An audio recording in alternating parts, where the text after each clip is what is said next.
Hi class, welcome to our discussion of Chapter 6, Variable Costing and Segment Reporting. So a lot of the focus in this chapter will be comparing variable costing to absorption costing, also known as traditional costing. Absorption costing is basically the kind of costing we've been using in Accounting 2 and the kind of costing we've been using up until the point where we got introduced to variable costing, where we were using the contribution format income statement. But most of this chapter will be focusing on variable costing and segment reporting, but we will also be comparing variable costing to absorption to see how those two are different. So for this chapter, there are three simplifying assumptions that we need to keep in mind. So first off, this chapter uses actual costing rather than normal costing, which we used in job order costing chapter. So we're actually, for all of the different costs, using the actual figures, where with job order costing, we use the actual figures for direct labor and direct materials, but remember, initially we use estimated or budgeted figures for manufacturing overhead throughout the period. It's not until the end where we make adjustments for the actual overhead under a job order costing. So with variable costing, and for the purpose of this chapter, we're assuming the use of an actual costing system where we're using actual figures all the way through. And also this chapter, we're going to always be using the actual number of units produced as our allocation base when we assign actual fixed overhead to our products, when we assign that cost to our products. And lastly, this chapter is always going to assume that the variable manufacturing cost per unit and the total fixed manufacturing overhead is staying constant. So we're assuming none of that is changing for the purposes of this chapter. Now, for this chapter, there are a couple of main things that we need to make sure we understand well before we get too deep into the chapter. And one of those important things is how we calculate product cost under variable costing versus how we calculate product cost under absorption costing.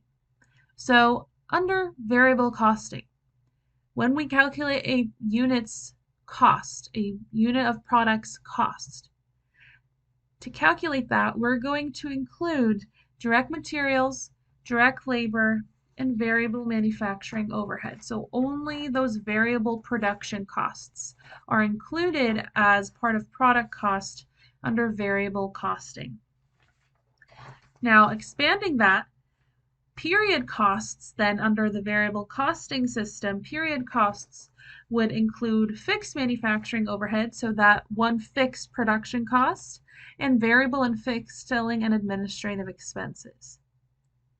Absorption cost, on the other hand, when we calculate product cost under that costing system, we are going to include direct materials, direct labor, variable manufacturing overhead, those three are our variable production costs, but also fixed manufacturing overhead, which is a fixed manufacturing or production cost. So the main difference here is that absorption costing, which we've actually been working with since day one until we got to variable costing. Under absorption costing, all the costs included with making the product, whether they are variable or fixed, are included as part of the calculation for a unit's cost, a unit of product's cost. So that means that period cost, according to absorption costing, is simply your variable and your fixed selling and administrative expenses. Where under variable costing, not only do you include variable and fixed selling and administrative expenses as a period cost, but we also would include in that fixed manufacturing overhead. So those are the main differences in calculating product cost and period cost between those two costing systems, and these are very important differences. So make sure that you have a really good understanding of the differences of these calculations before you move further in this chapter. So just to reiterate, Product cost, according to variable costing, that includes direct materials, direct labor, and just variable overhead.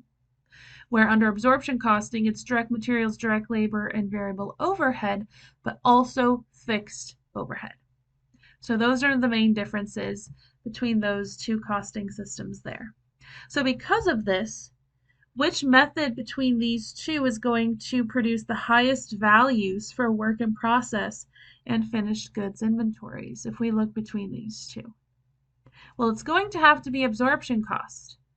Because remember, under absorption cost, we're including fixed overhead as part of product cost. So that fixed overhead, not just these three costs, but the fixed overhead as well, is getting added into work in process and flowing through to finished goods.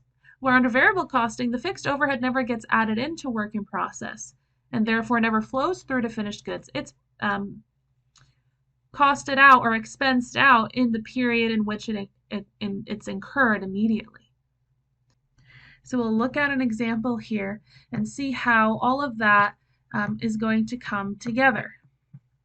So we're looking at Harvey Company, and they produce a single product with the following information available. They give you the number of units produced annually, and they tell you what the variable costs per unit are, so which is your direct materials, your direct labor, and your variable manufacturing overhead. So those variable production costs, comes out to $10 per unit. The selling and administrative expenses per unit are $3. The fixed cost per year, the fixed overhead is $150,000 a year, and the selling and administrative expenses are $100,000 a year. So let's take all of that information and what we know about how to calculate product cost under variable and absorption costing and calculate the product cost under both methods. So let's go to the right here a little bit. All right, so to start off with, both absorption and variable costing, both of these systems include direct materials, direct labor, and variable overhead as part of product cost. So both of them will include the $10 as part of product cost. But remember, variable costing, it only includes variable production costs as part of its unit product cost. Absorption costing doesn't just include the variable production costs, but also factors in the fixed production costs. So where do we get that $6 from?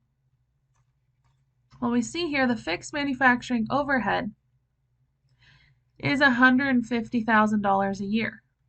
And they tell us that the number of units produced per year is 25,000. So we want to convert this $150,000 of fixed overhead per year to a per unit amount.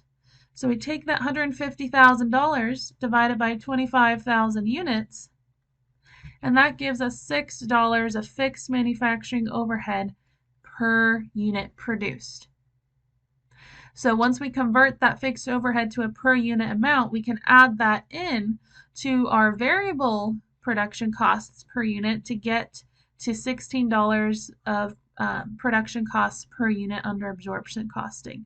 But under variable costing, we don't include that fixed overhead as part of product cost. Instead, all of that $150,000 is expensed out in total, the whole amount in the period in which it is incurred. So each year you would see $150,000 subtracted out as a period cost, not broken up to a per unit amount and added or attached to the units produced.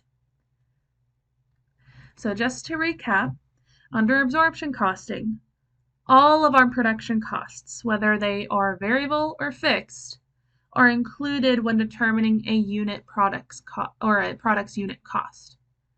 Where under variable costing, only the variable production costs are included in product cost.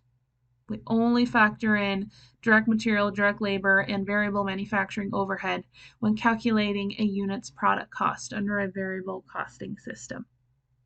So we're going to pause here and continue on with the next video to continue on to see how to prepare income statements under both variable and absorption costing.